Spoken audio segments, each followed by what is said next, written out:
Bueno, pues vamos a continuar con la segunda de las ponencias que tenemos esta mañana.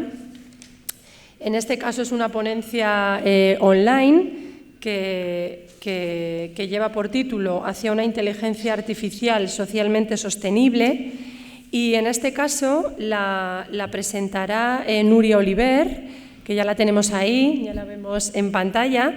Ella es doctora por el Media Lab del MIT, es la primera informática española que ha sido nombrada ACM Distinguished Scientist and ACM Fellow, con lo cual, pues bueno, tiene una expertise, ¿no?, en esta área muy importante. Es miembro de la Asociación Europea de Inteligencia Artificial, del IEE, y es miembro también de la Academia Europea, la cuarta mujer más joven, miembro de la Real Academia de Ingeniería de España.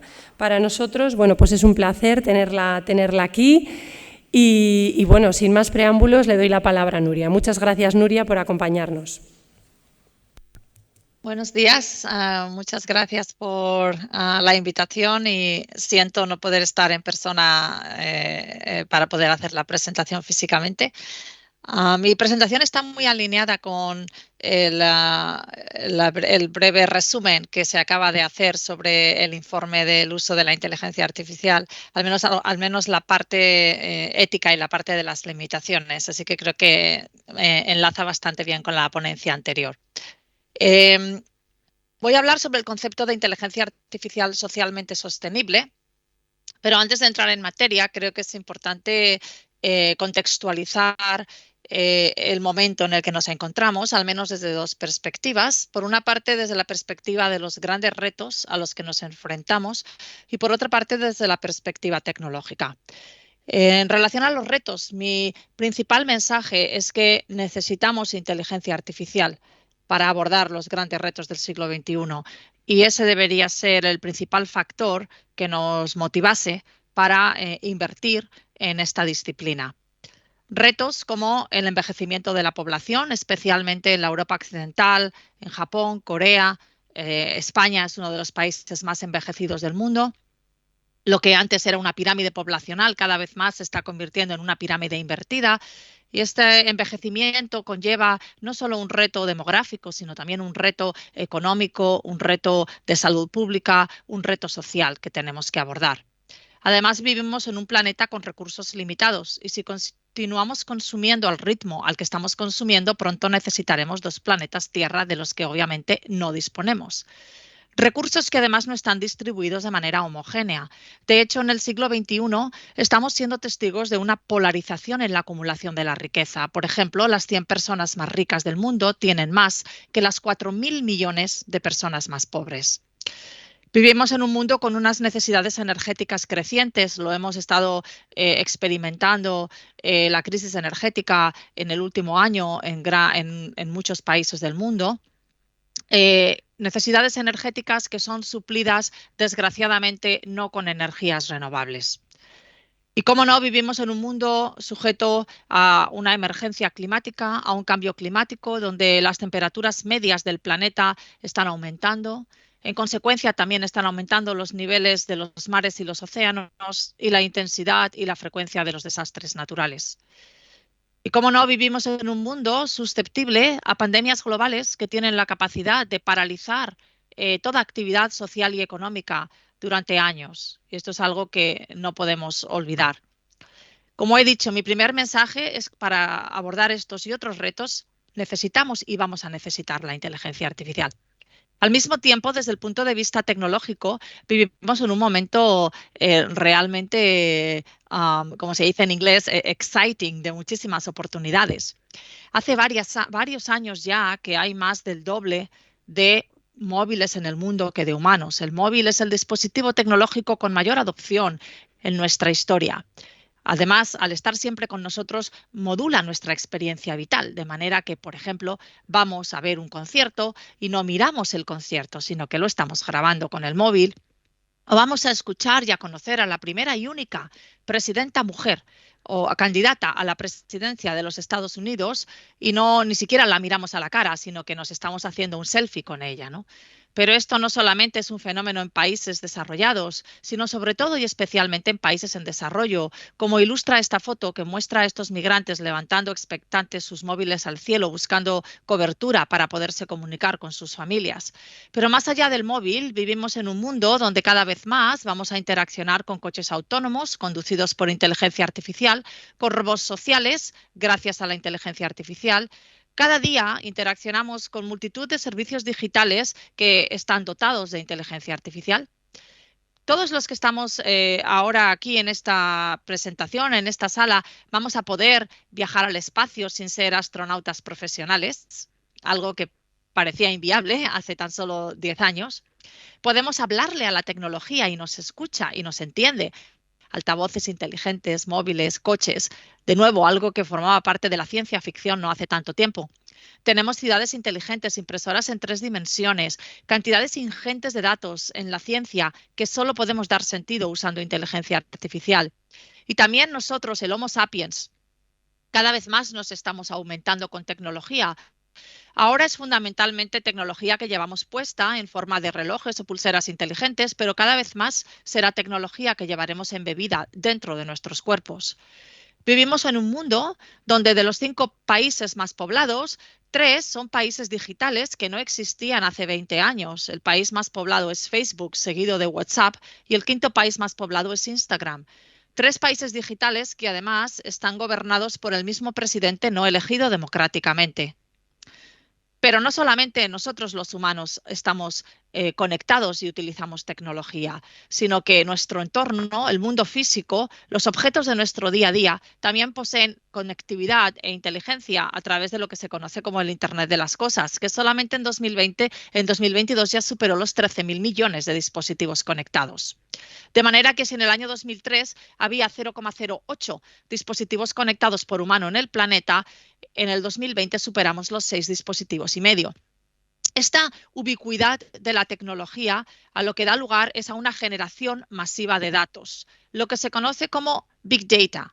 Se estima que en 2025 habrá 175 zettabytes de datos en el mundo, y un zettabyte, como se puede ver aquí abajo, se corresponde con 1.000 trillones de bytes. Por ponerlo en perspectiva, todas las palabras jamás dichas por el ser humano desde que existe el lenguaje serían unos 5 exabytes. Estos datos no solamente por su volumen, sino también por sus características, por ser no estructurados, por su variabilidad, por la velocidad con la que son generados, solo podemos interpretarlos y analizarlos utilizando técnicas de inteligencia artificial. Y cómo no, vivimos en un mundo donde no solamente digitalmente no hay fronteras, sino también físicamente. Tenemos más movilidad que nunca antes en nuestra historia. Esta movilidad también es una vulnerabilidad, como experimentamos en el contexto de la pandemia de COVID-19. Las enfermedades infecciosas se propagan muy rápidamente cuando hay tanta movilidad. En suma, en lo que nos encontramos inmersos es en una revolución industrial, que se conoce como la cuarta revolución industrial. Y de manera similar a revoluciones anteriores, está transformando profundamente todos los ámbitos de la sociedad. Representa una unión íntima sin precedentes entre el mundo físico, el mundo biológico y el mundo digital.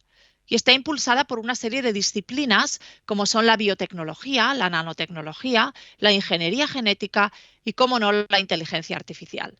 ¿Y qué es la inteligencia artificial? La inteligencia artificial es una disciplina que existe desde los años 50 dentro de la ingeniería o de la informática y que tiene como objetivo la creación de sistemas computacionales, es decir, sistemas no biológicos que sean inteligentes tomando como referencia la inteligencia humana. De manera que si queremos construir inteligencia artificial, tenemos que caracterizar y definir qué es la inteligencia humana. Y obviamente observamos que la inteligencia humana es muy compleja y no la entendemos en su totalidad. Los humanos tenemos muchas habilidades. Podemos percibir el entorno en el que nos encontramos, interpretarlo y reaccionar en consecuencia. Podemos buscar soluciones y resolver problemas. Planificamos, razonamos, aprendemos constantemente y nos adaptamos. De hecho, si no nos adaptásemos, podríamos desaparecer como especie. Y tenemos múltiples inteligencias: pensamiento crítico, creatividad, inteligencia social, emocional, lógico, verbal, musical, etcétera, etcétera. De la misma manera, Dentro de la inteligencia artificial hay distintas áreas de conocimiento que intentan replicar algunas de estas habilidades humanas. Por ejemplo, el área dentro de la inteligencia artificial que intenta replicar la capacidad que tenemos para ver sería la visión por ordenador, que es el área que tiene como objetivo el análisis automático de imágenes, de vídeos o la generación automática de contenido audiovisual, de contenido visual, imágenes o vídeos. El área dentro de la inteligencia artificial que intenta replicar la capacidad que tenemos para comunicarnos utilizando el lenguaje sería el reconocimiento del habla, el procesamiento del lenguaje natural, etcétera. Históricamente, desde su creación, los sistemas de inteligencia artificial se han dividido en 3 niveles. El primer nivel es lo que tenemos hoy en día y se conoce como inteligencia artificial específica. Son sistemas artificiales inteligentes que son muy buenos haciendo una tarea, pero solo saben hacer esa tarea. Toda la inteligencia artificial de hoy en día es inteligencia artificial específica. Pueden hacer la tarea probablemente mejor que el mejor de los humanos, pero solo saben hacer esa tarea. Por ejemplo, el mejor jugador de ajedrez del mundo hace muchos años que no es un humano, es un programa de inteligencia artificial, pero este programa solo sabe, entre comillas, jugar al ajedrez y si cambiásemos las reglas del juego de manera improvisada podría tener dificultades, por ejemplo, para adaptarse. El siguiente nivel es la aspiración de la disciplina de la inteligencia artificial. Es conseguir una inteligencia artificial general, que sería una inteligencia artificial con el mismo nivel de competencia y de complejidad que la inteligencia humana, incorporando conceptos tan complejos y difíciles como la autoconciencia. Yo creo que estamos muy lejos de tener inteligencia artificial general y, de hecho, no sé si queremos, como especie, conseguir algún día tener inteligencia artificial general. Y el tercer nivel es lo que se conoce como superinteligencia. Hay autores que dicen, ¿por qué nos vamos a detener en la inteligencia humana? Si la capacidad de computación continúa creciendo exponencialmente, podríamos computacionalmente superar la inteligencia humana. Y esto es el concepto de superinteligencia. El momento en el tiempo en el que superaríamos la inteligencia humana computacionalmente se conoce como la singularidad, del que se habla en muchas películas y libros de ciencia ficción. Evidentemente, si creo que estamos lejos de tener inteligencia artificial general, pues aún más lejos creo que estamos de conseguir, quizás, no se sabe, algún día superinteligencia y de nuevo no creo que como Homo sapiens nos interese quizás construir una superinteligencia. Además, por definición, no entendemos la superinteligencia, de la misma manera que una hormiga no entiende nuestra inteligencia. Históricamente, ha habido 2 grandes escuelas de pensamiento para conseguir inteligencia artificial. Y esto es importante para entender el momento en el que nos encontramos ahora. La primera escuela es la escuela simbólico-lógica o la escuela top-down. Y esta escuela parte de la siguiente observación. Los seres humanos tenemos mucho conocimiento.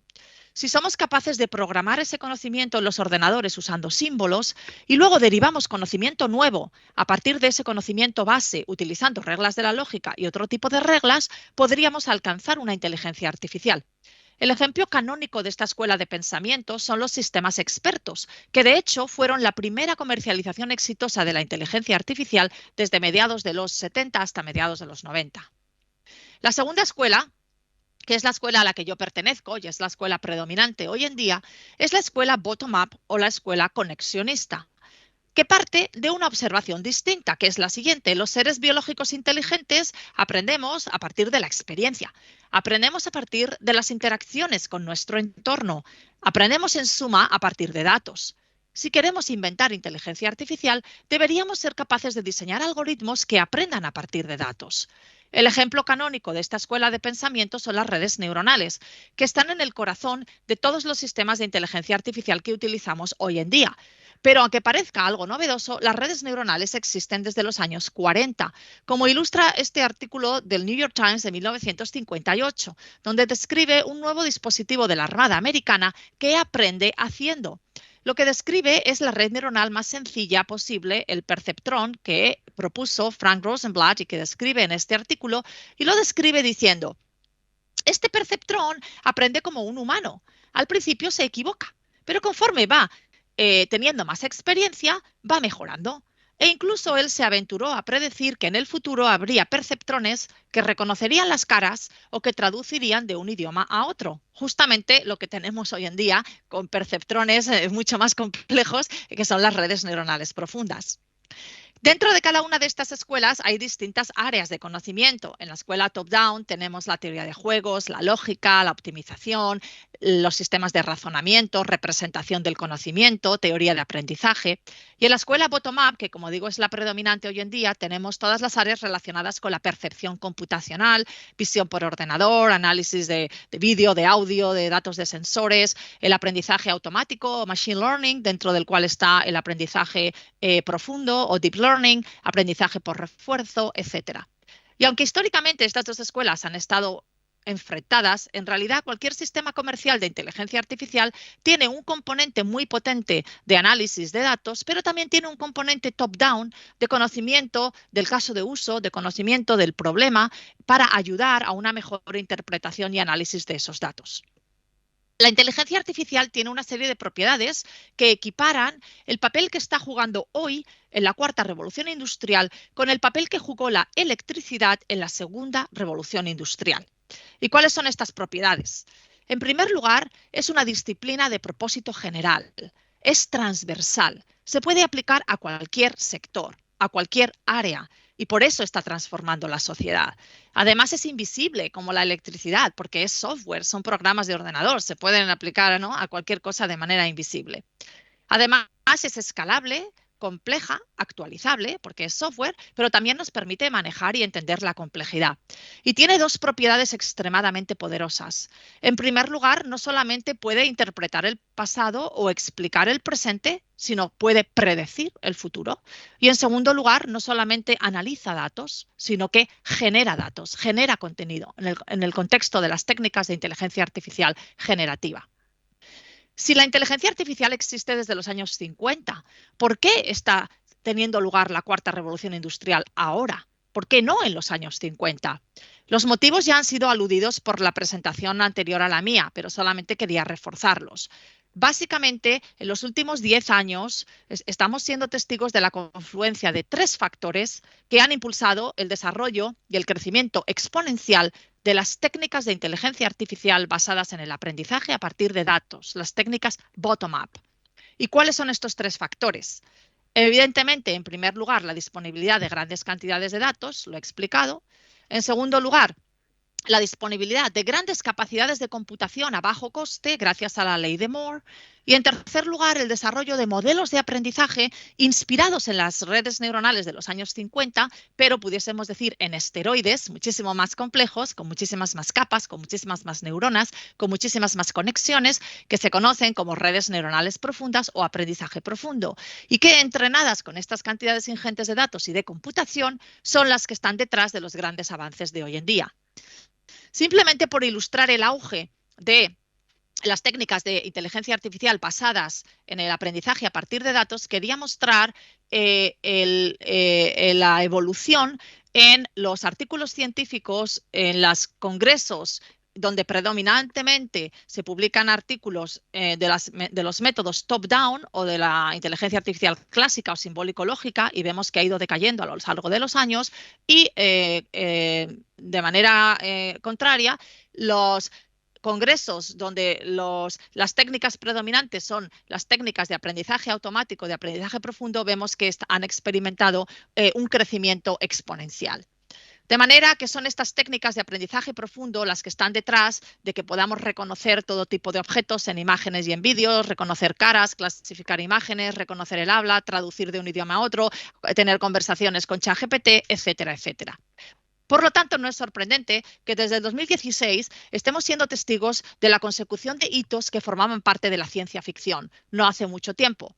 Desde que AlphaGo ganó en 2016 contra Lee Sedol en uno de los mejores jugadores de Go del mundo, o EA Librators ganó a jugar al póker en 2017 contra algunos de los mejores jugadores de póker del mundo, en 2018 cuando AlphaZero ganó de goleada contra el mejor jugador de ajedrez del mundo, que es otro programa de inteligencia artificial, habiendo aprendido a jugar al ajedrez por sí mismo.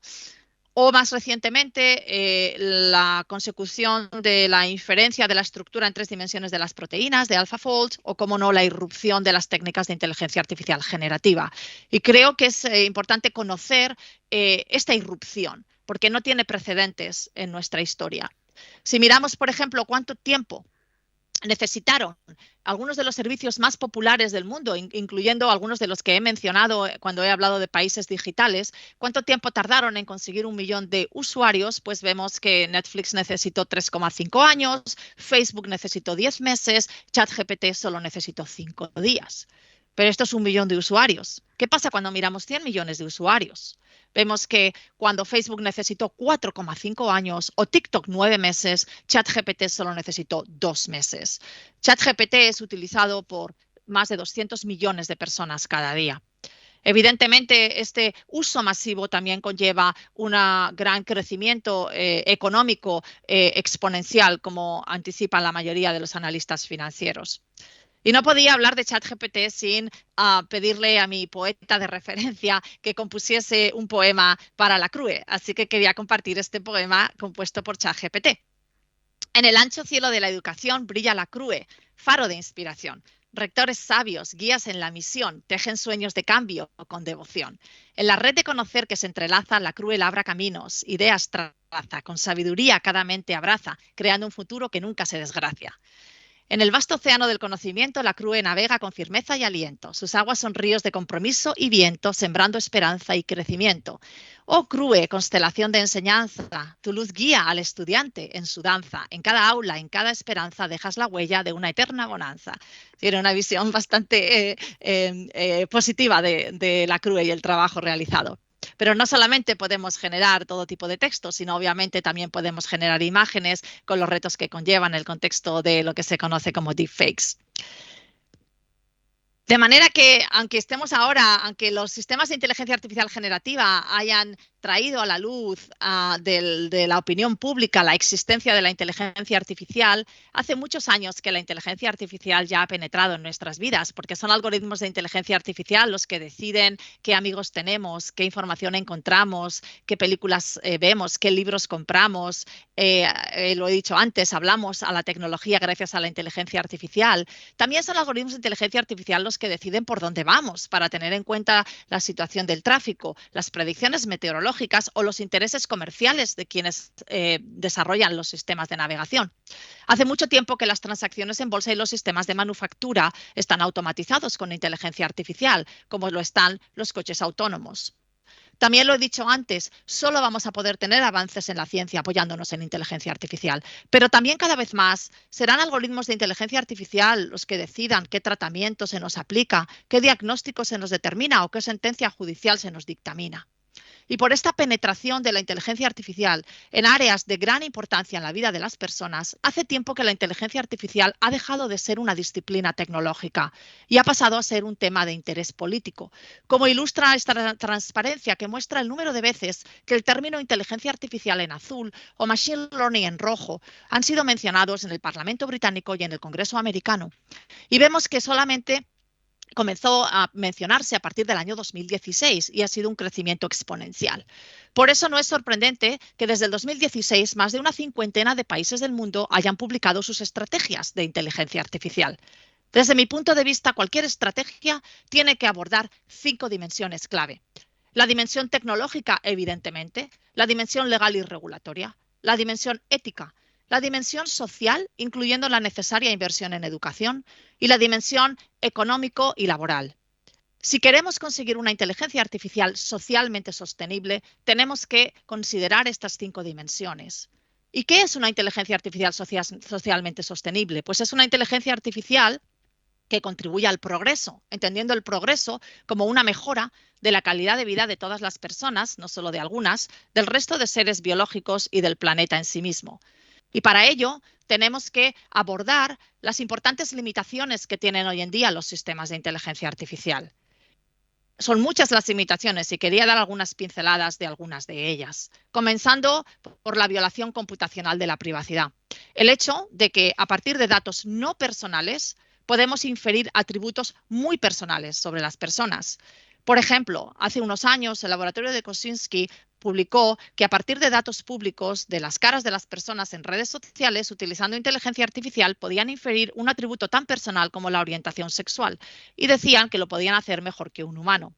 Evidentemente hay grandes implicaciones éticas sobre este tipo de trabajo. O incluso cuando yo era directora científica en Telefónica I+D, en mi propio grupo de investigación, pusimos el foco en el hecho de que simplemente analizando los patrones de uso de la red Wi-Fi o 3G, 4G, 5G, simplemente viendo cuando estás conectado a una red de Wi-Fi versus a la red de telefonía móvil, podíamos inferir la personalidad de las personas, su nivel educativo o sus intereses. El segundo reto es un reto del que se habla mucho ahora, que es el reto de la discriminación y los sesgos algorítmicos. El hecho de que estos algoritmos que entrenamos con grandísimas cantidades de datos para ayudarnos a tomar mejores decisiones, en muchos casos replican o exacerban patrones de discriminación existentes en la sociedad. Uno de los casos más conocidos es el caso publicado por la institución de periodismo de investigación ProPublica en el contexto del programa Compass utilizado por los jueces americanos para determinar si se concedía fianza o no, si se concedía libertad bajo fianza o no a algunos de los presos. Pero hay otros ejemplos. Por ejemplo, este análisis de los sistemas comerciales de detección automática del sexo, clasificación de hombres-mujeres a partir de fotos, donde vemos que si la foto es de un hombre de piel blanca, el sistema funciona casi perfectamente, pero si la foto es de una mujer de piel oscura, el sistema tiene muchos problemas. Hay numerosos ejemplos de discriminación algorítmica y si os interesa, hay un documental reciente llamado Coded Bias sobre este tema. Pero más allá de la discriminación algorítmica, otro reto es el reto de la estereotipación.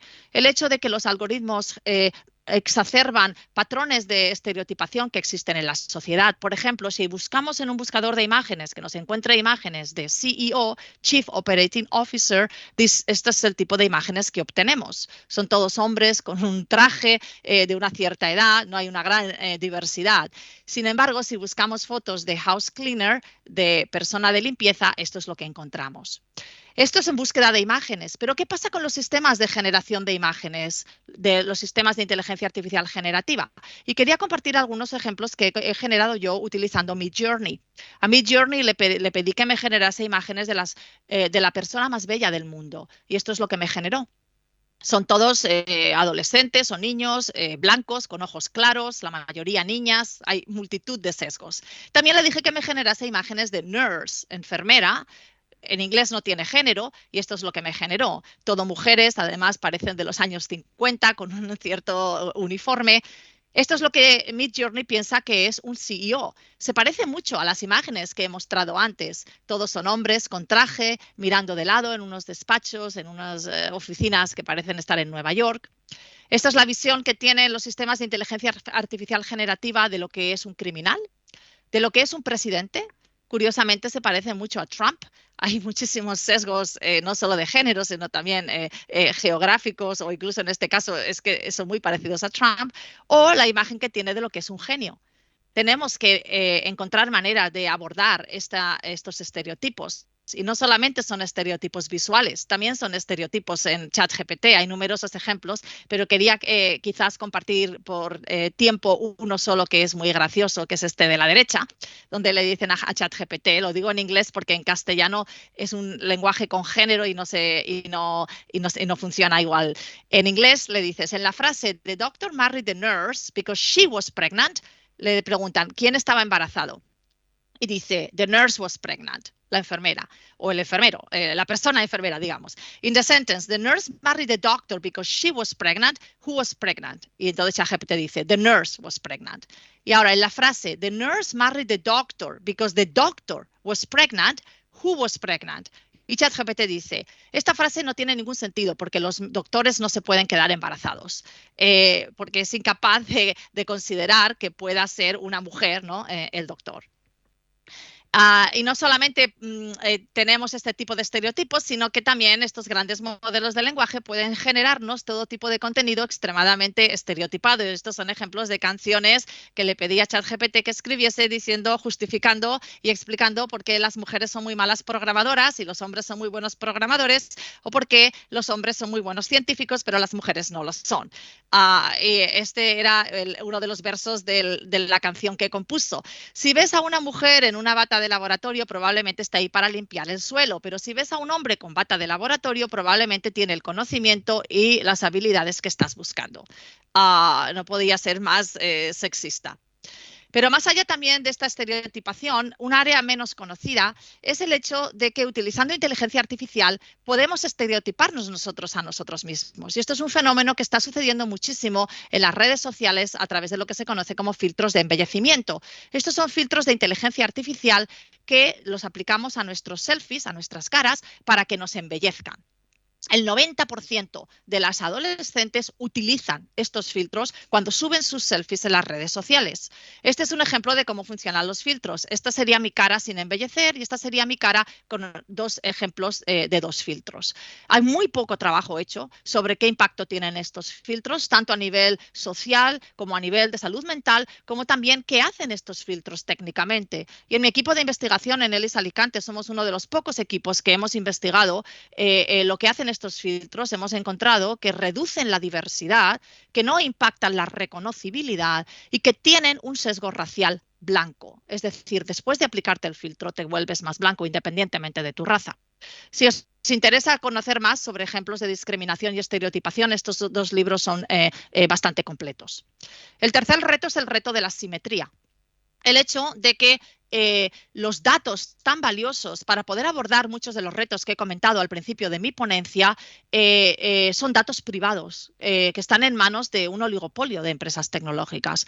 Pero también tenemos una situación de asimetría con respecto a la falta de conocimientos de inteligencia artificial y en general de lo que se conoce como data literacy en muchísimos sectores de la población. Esta asimetría a lo que da lugar es a una manipulación. Y uno de los ejemplos más claros es la manipulación de nuestro comportamiento en las plataformas sociales, una industria de más de $1 billón. Quizás el ejemplo más conocido de manipulación masiva fue el escándalo de Facebook Cambridge Analytica en el contexto de la manipulación del comportamiento humano en el proceso del Brexit y las elecciones americanas. Pero hay dos fenómenos a los que todos y todas los que estamos aquí somos víctimas, porque son dos maneras de manipular subliminalmente nuestro comportamiento cuando utilizamos un buscador. El primer fenómeno se conoce como la manipulación simplemente por la búsqueda. El hecho de que cuando buscamos información se genera un ranking, qué elementos están en la parte superior del ranking, tiene un grandísimo impacto en nuestra formación de la opinión, porque solamente leemos los primeros resultados. De manera que simplemente cambiando el orden de los resultados podemos impactar la formación de opinión pública en procesos electorales. Y el segundo fenómeno se conoce como el fenómeno o el efecto de la sugerencia de búsqueda. Cuando buscamos en un buscador e introducimos un término, normalmente el buscador nos sugiere posibles maneras de terminar la frase, ¿no? Si yo pongo Donald Trump, entonces me dirá Donald Trump va a la cárcel, Donald Trump acusado, o me puede decir Donald Trump nominado a premio Nobel, ¿no? Depende de lo que sugiera, se puede impactar hasta en un 90-10 la impresión que tenemos de ciertas personas o la formación de opinión pública sobre ciertos temas. Otro elemento quizás menos conocido de la asimetría es la censura algorítmica del contenido humano y especialmente la censura algorítmica del arte. El hecho de que los algoritmos de inteligencia artificial que moderan el contenido en las redes sociales, que deciden lo que vemos cada uno de nosotros y nosotras, que deciden lo que se promociona y lo que no se promociona, que deciden lo que se censura y lo que no se censura, están censurando el arte humano, especialmente si es arte que muestra algún tipo de desnudo femenino. Y además hay una gran hipocresía porque aunque las imágenes en la derecha han sido censuradas por ser consideradas pornográficas, las imágenes en la izquierda no han sido censuradas por haber sido puestas por Kim Kardashian, que genera millones para las plataformas. El cuarto reto es el reto de la opacidad. La falta de transparencia, opacidad que puede ser intencional para proteger los derechos de propiedad intelectual de los creadores de estos sistemas, opacidad que puede ser debida a la falta de conocimiento por parte de las personas sobre cómo funcionan los sistemas y por mucho que los expliquemos no lo entendemos, o opacidad intrínseca, es decir, el hecho de que estas redes neuronales tienen miles de millones de parámetros, intrínsecamente las hace muy opacas. El quinto reto es un reto del que se habla mucho ahora, es el reto de la falta de veracidad. El hecho de que podemos generar contenido sintético no veraz que parece ser veraz, que parece tener una correspondencia con el mundo real. Ninguna de estas personas existe, son todas inventadas. Esta niña no existe. Y además, no solamente es que estas personas no existan, y a nosotros nos parece que es una foto de una persona real, sino que además los humanos tendemos a confiar más en las fotos de caras que no existen que las fotos de caras de personas que sí existen, como ilustra este estudio, donde mostraron el mismo número de caras ficticias que de caras reales a personas en un estudio de usuario y les preguntaron, les pidieron que determinasen en cuánto confiarían en cada una de estas caras. Y encontraron que las caras ficticias, las caras sintéticas marcadas en rojo, eran más confiables que las caras reales. Veamos cuáles eran las caras en las que más se confiaba, en las que todos los usuarios pensaron que eran las más confiables. Son estas de aquí. La inmensa mayoría son caras sintéticas. Son todas niñas, adolescentes, sonriendo. Sabemos que tenemos un sesgo hacia la sonrisa, que la sonrisa inspira más confianza. Tienen todas un look, ¿no?, bastante parecido. ¿Y qué pasa cuando miramos las caras menos confiables, en las que menos confiaron las personas? Todas ellas son reales. Y además, 3/4 partes son de personas con piel oscura y la mayoría son hombres. Esto nos posiciona en una situación de vulnerabilidad. Estos son caras sintéticas, pero ¿qué pasa si podemos modificar nuestra propia cara? También cambiamos nuestra percepción de cómo de confiables somos o de cómo de inteligentes somos. Precisamente para contestar estas preguntas hemos realizado el estudio más grande del mundo sobre nuestra percepción de caras con respecto a inteligencia, confiabilidad, atractivo, con un twist, y es que las caras son, la mitad son caras originales y la otra mitad son las caras embellecidas de la misma persona. Es decir, la misma persona se puede convertir más confiable o más inteligente simplemente por aplicar un filtro de embellecimiento. Nadie ha contestado a esta pregunta y ya estamos contestando. Pero por supuesto, no solamente estas caras pueden ser inventadas, sino que se pueden utilizar personajes públicos, ¿no?, y crearlos situaciones ficticias, dando lugar a lo que se conoce como deepfakes, con las consecuencias que puede tener para la formación de la opinión pública. Y no solamente son imágenes, sino que también, evidentemente, son vídeos. Podemos hacer a cualquier persona decir cualquier cosa que nunca ha dicho en cualquier idioma. El sexto reto es la falta de diversidad. Falta de diversidad de los algoritmos que tienden a estereotiparnos, generando lo que se conoce como filtros burbuja y cámaras de resonancia, que en parte se piensa que contribuyen a la polarización de la opinión pública, y además falta de diversidad en la disciplina. Hay aproximadamente tan solo un 12% de mujeres que somos expertas en inteligencia artificial. Sistemas de inteligencia artificial utilizados por cientos de millones de personas cada día en todo el planeta están siendo diseñados por grupos homogéneos, localizados fundamentalmente o bien en China o bien en la costa oeste americana. El séptimo reto es el reto de la vulnerabilidad. Estos sistemas que potencialmente van a decidir qué tratamiento se nos aplica o que van a conducir coches autónomos o que van a ayudarnos a determinar si se nos da un trabajo o no se nos da un trabajo, son hackeables, se les puede engañar en lo que se conoce como inteligencia artificial adversarial. Y quería mostrar algunos ejemplos clásicos de este tema. Por ejemplo, demostramos a un sistema que clasifica imágenes esta imagen y nos dice que es un panda. Agregamos a la imagen un ruido que da lugar a una imagen que al ojo humano es idéntica a la imagen original, pero consigue confundir al algoritmo y ahora el algoritmo dice que eso es un gibón. Lo mismo sucede con otros muchos ejemplos, pero no solamente son objetos, también son personas. Un sistema de reconocimiento de caras reconoce a esta actriz. Cuando ponemos estas gafas a la actriz, de repente la actriz se convierte en este actor. ¿Qué pasa si este sistema es un sistema que está incorporado en un coche autónomo? Por ejemplo, si tenemos esta señal, el sistema reconoce una señal de stop. Si agregamos estos patrones en la señal, que evidentemente nunca confundirían a ningún humano, el sistema de conducción piensa que la señal del centro es una señal de ceda al paso y la señal de la derecha es un límite de velocidad. O si, por ejemplo, hay un sistema de vigilancia visual que detecta pasajeros, que detecta personas en aeropuertos o en plazas y no queremos que nos vea, podemos ponernos algún tipo de patrón, algún tipo de camiseta o, en este caso, llevar este cartel que nos hace invisibles al sistema de detección de personas. Hay numerosos tipos de ataques y también hay numerosos tipos de defensas para poder superar estas vulnerabilidades. Y el último reto es un reto que ha mencionado la ponencia anterior, que es el reto de la gran huella de carbono. La inteligencia artificial no es neutral de carbono, tiene un impacto medioambiental inmenso y por eso cada vez que le pedimos a ChatGPT o un sistema de generación de imágenes que nos genere una imagen, hemos de ser conscientes de que estamos contribuyendo al cambio climático. Y una de las áreas más activas de investigación es cómo conseguir lo que se conoce como inteligencia artificial verde o sostenible, sistemas que medioambientalmente tengan mucho menor impacto porque sus necesidades energéticas sean mucho menores. Lo dejo aquí, tenía algunas ideas para las soluciones, pero creo que ya no tenemos tiempo para ello. Y simplemente quería concluir con una frase de Stephen Hawking que a mí me inspiró. Él dijo que la inteligencia artificial seguramente será lo mejor o lo peor que le suceda a la humanidad. Y os invito a que os unáis a nuestra causa, que es conseguir que sea lo mejor que nos ha pasado. Muchas gracias.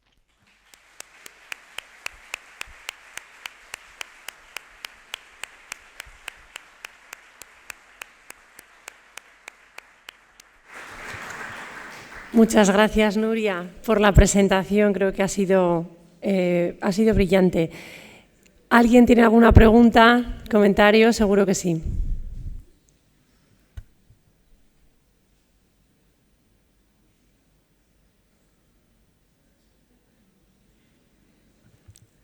Sí, Carlos tiene una pregunta.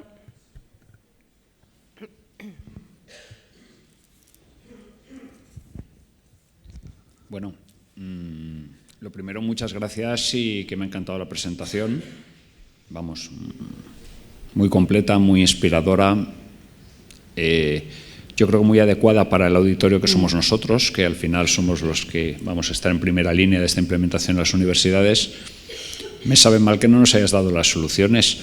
No sé si, o las ideas de las soluciones, no sé si podrías de alguna manera hacernos llegar a las transparencias o las indicaciones, porque yo creo que también nos iría muy bien. Quiero decir, ahora que... Sí, puedo dar un pequeño resumen de las... obviamente no hay una solución universal, ¿no?, a muchos de estos retos, pero al menos hay 7 ámbitos donde podemos trabajar para abordar, ¿no?, estos retos. El primer ámbito es tener siempre lo que se conoce como un acercamiento centrado en las personas y centrado en el planeta, es decir, hacer un análisis del impacto medioambiental de los sistemas que utilizamos y poner siempre el interés de las personas en el desarrollo, ¿no?, de cualquier sistema de inteligencia artificial. El segundo pilar es, evidentemente, tener definidos principios éticos. No hay una falta de principios éticos, hay numerosos principios éticos que han sido definidos a lo largo de los últimos años. Es muy fácil poder identificar qué principios éticos seguir, incluso en la Comisión Europea, ¿no?, en el grupo de alto nivel también publicó sus principios éticos. En general, yo creo que la manera más fácil de recordar los principios éticos más importantes es con este acrónimo, que es FATEN, que propongo, donde la F es de justicia, la A es de autonomía, accountability y aumento de inteligencia, no sustitución de la inteligencia humana. La T es de confianza y transparencia. La E es del principio de beneficencia, maximizando el impacto positivo, pero la E también es de la necesaria inversión en educación, y la N es del principio de no maleficencia, minimizando el impacto negativo.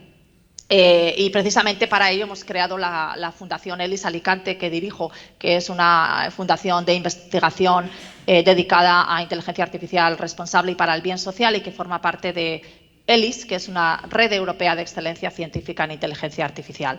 La tercera solución es la regulación. Vamos a hablar, y se está hablando muchísimo de regulación, porque está habiendo muchísimos movimientos regulatorios y muchísima controversia y dilema sobre la regulación de la inteligencia artificial. Una de las regiones pioneras del mundo en regulación es precisamente Europa. Los movimientos regulatorios en Europa comenzaron en el 20 con propuestas de regulación o de una visión de una potencial regulación tanto en inteligencia artificial como en datos. Y en Europa la inteligencia artificial y los datos van en paralelo, porque, como he dicho, la inteligencia artificial de hoy en día necesita datos, y si regulamos la inteligencia artificial tenemos que regular los datos. Estas propuestas fructificaron en la propuesta de la Comisión Europea de Regulación en abril del 21, y, como probablemente sepáis, fue aprobada en trámite parlamentario en mayo del 23 y ahora está en la última fase, que son los trílogos. La esperanza era que con la presidencia española del Consejo de la Unión Europea se iban a finalizar estos trílogos y se iba a finalizar la regulación, los trámites legislativos de aprobación de la regulación, que en teoría entraría en vigor como muy pronto, a finales del 25, pero están siendo muy complicados estos trílogos y ahora no está nada claro si vamos a llegar a tiempo o no para diciembre, así que tendremos que ver. Sería una pena porque Europa lideró la propuesta regulatoria de inteligencia artificial, pero por todos estos problemas está siendo superada ahora por otros países y otras regiones. Otras regulaciones que son menos conocidas, pero no por ello menos importantes, son dos regulaciones que se aprobaron en el otoño del 22, que es la regulación de los mercados digitales y la regulación de los servicios digitales, incluyendo las plataformas sociales. Instagram, TikTok, Facebook, todas estas plataformas están sujetas a esta regulación. En China, que quizás parece que son los más agresivos y los más avanzados, también se han aprobado regulaciones de la inteligencia artificial, en el 21 de sistemas de recomendación, en el 22 sistemas de generación de contenido sintético y este año sobre inteligencia artificial generativa, con una cláusula muy restrictiva, y es que los proveedores de inteligencia artificial generativa tienen que certificar que tanto los datos de entrenamiento como el contenido generado es veraz, algo que es muy difícil de certificar en inteligencia artificial generativa. Hace un mes en la Casa Blanca se publicó la orden ejecutiva de regulación de inteligencia artificial en Estados Unidos y hace también aproximadamente un mes, a principios de noviembre, tuvo lugar esta Summit, esta cumbre sobre la seguridad de la inteligencia artificial en el Reino Unido y el Reino Unido también está trabajando en su regulación. Otra solución es la transparencia. Exigir transparencia con respecto a las limitaciones y las incertidumbres de los sistemas, con respecto a cuándo interaccionamos con un sistema de inteligencia artificial y cuándo no, con respecto a qué datos se captan, cómo se captan, qué se hace con ellos, dónde se guardan, etcétera. Y luego también lo que se conoce como el área de la inteligencia artificial explicativa, ¿será? Explainable AI. Es un área muy activa ahora, es un área en la que nosotros trabajamos en ELIS Alicante, que tiene como objetivo explicar por qué las decisiones de ciertos sistemas de inteligencia artificial son las que son. Intentar explicar estas redes neuronales tan complejas, ¿no?, que tienen miles de millones de parámetros. Otro área también muy activa es el área de lo que se conoce como la justicia algorítmica. Inventar algoritmos de inteligencia artificial que tengan garantías de no discriminación. Bien porque eliminen sesgos en los datos, bien porque incorporen un componente de justicia en el propio algoritmo, o bien porque modifiquen la barrera de decisión, las decisiones del algoritmo, las modifiquen para asegurarse que las decisiones están siendo justas. Otra solución que de hecho Europa está liderando a nivel mundial es la creación de lo que se conoce como entornos de sandbox o living labs. Seguramente lo habréis oído, pero España está lanzando el sandbox de inteligencia artificial. El objetivo es tener un entorno acotado donde se puedan experimentar nuevos sistemas de inteligencia artificial y se puedan identificar sus limitaciones y abordarlas antes de desplegarlos de manera masiva, ¿no?, en la sociedad. Y cómo no, otro de los grandes puntos es asegurarnos que tenemos equipos multidisciplinares y equipos diversos. Es absolutamente necesario. La inteligencia artificial es una disciplina transversal. Seguramente la vamos a aplicar a algún ámbito de conocimiento, bien sea la educación, la medicina, el periodismo, la comunicación. Por tanto, tenemos que incorporar a personas expertas en esos ámbitos y además incorporar a personas expertas en ética, en sociología, en psicología, para anticipar las posibles consecuencias que puedan tener también en los humanos, ¿no? Y luego, como no, diversidad demográfica, ¿no?, en los equipos. Entonces, estas son algunas de las ideas de posibles áreas, ¿no?, en las que trabajar para ayudarnos a mitigar estas limitaciones que he descrito antes. Y la mayoría son áreas activas de trabajo. Es decir, no se tiene el algoritmo universal que garantice que un sistema de inteligencia artificial va a ser justo, o no se tiene un algoritmo universal que explique cualquier sistema de inteligencia artificial, sino que son áreas muy activas de investigación, ¿no?, donde vamos avanzando, pero también conforme se van diseñando nuevos algoritmos de inteligencia artificial, pues también son un reto, ¿no?, para las técnicas desarrolladas hasta ahora. Pues muchísimas gracias. Muchas gracias, Nuria. ¿Alguna otra cuestión? ¿Pregunta? Sí, tenemos otra pregunta al fondo.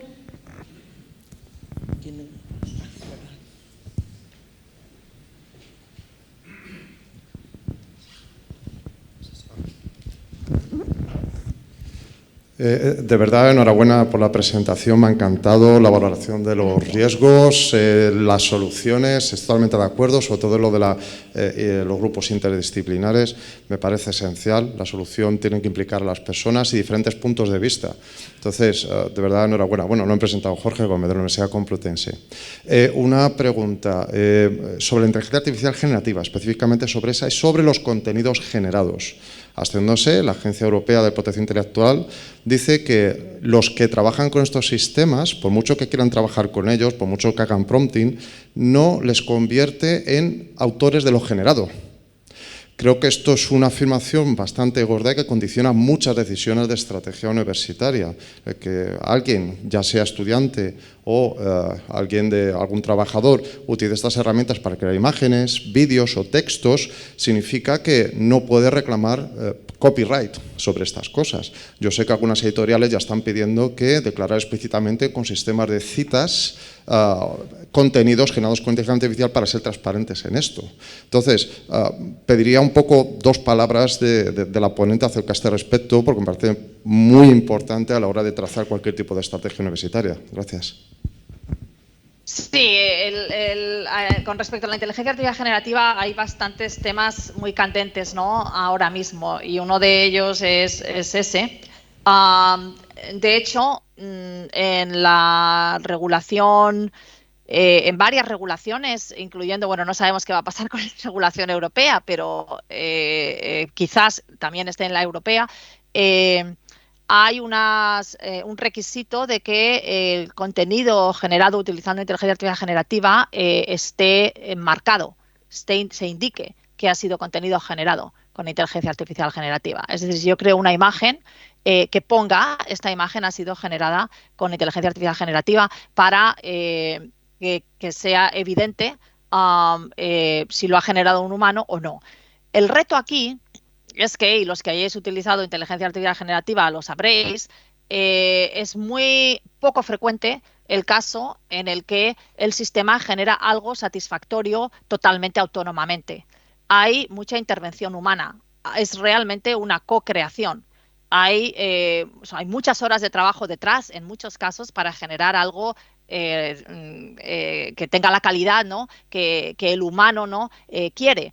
Entonces, creo que es difícil decir, bueno, ¿cuánta intervención humana tiene que tener para que se considere creación del humano versus creación de la inteligencia artificial? ¿Es un 51%? ¿Cómo se mide ese 51%? ¿no? Entonces, creo que es un tema muy complejo por este motivo, porque no es un sistema 100% autónomo. Es muy raro que sea algo que has generado automáticamente la inteligencia artificial. Requiere bastante input humano, requiere bastante modificación humana, requiere bastante inspiración humana, y ahí creo que va a ser muy difícil determinar dónde termina lo humano, ¿no?, y dónde empieza, porque lo mismo ha sucedido con otros desarrollos tecnológicos que utilizamos en el contexto de la creatividad, ¿no?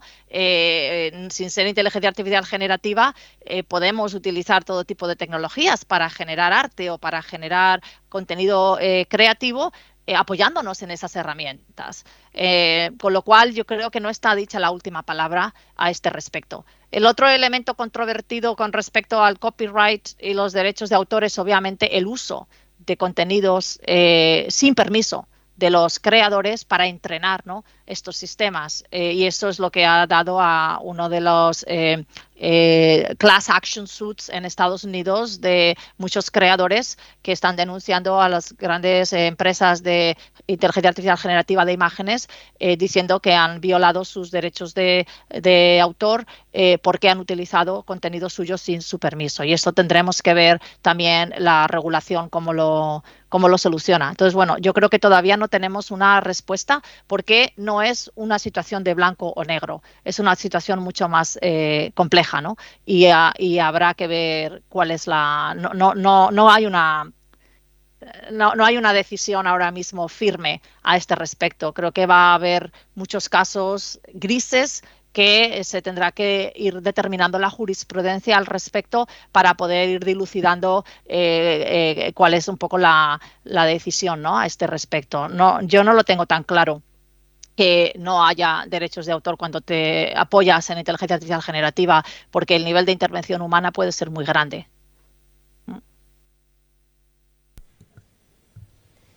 No sé si he contestado tu pregunta. Sí, sí. Muchas gracias, Nuria. ¿Alguna última pregunta para no retrasar mucho más el programa? ¿No? Pues muchísimas gracias, Nuria. La verdad es que ha sido un placer escucharte. Gracias.